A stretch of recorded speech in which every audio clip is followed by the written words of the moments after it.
Caleb Jackson yes. says, and thank you for the super chat. This is a good Caleb. question, I too. call him the miracle man. Yeah. He talks about miracles. This is a good question. Should a Christian struggling with same-sex attraction remain abstinent their entire life? Maybe. Or attempt to overcome that and commit to biblical marriage? Maybe. So, yeah, I think that depends on the particular person. If they can do the latter, sure. If they can, but I mean, remain abstinent their entire life. If they're not going to do the biblical marriage, then yes, of course. But again, they may be able to commit to a biblical marriage and be happy. There have been people they who should have be done, completely open about that Yeah. with the person that they're dating. They should be completely open about their past. I think that should be something that's true in general in these things. Yeah.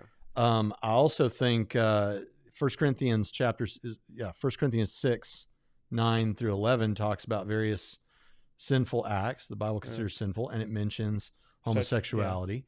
And it says, such were some of you. And there's a lot of people who say, oh, well, that means that when you come to Jesus, you'll no longer ever have any sexual same-sex attraction at all. You'll suddenly be heterosexual in disposition.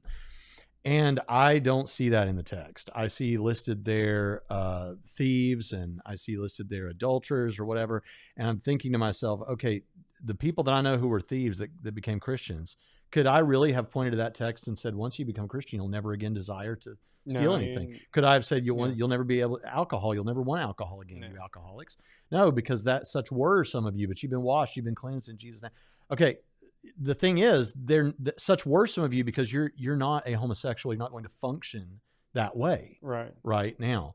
But or a drunkard. But so what I say about this is, but I also have known people who claim that has happened to them, that God did supernaturally change them, or that over a period of time they were led out of that to something else. Okay, but we're not guaranteed, as far as I can tell, that God's going to do that for someone.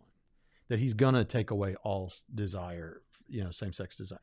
I don't have a guarantee, because he doesn't seem to do that with all other sexual sins, Right.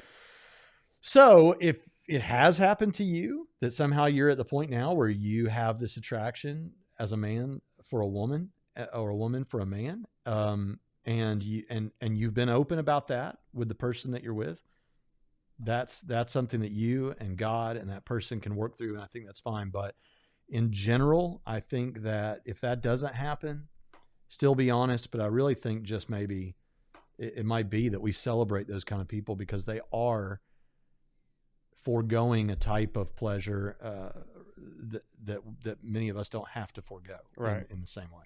So that'd be my answer. Yeah.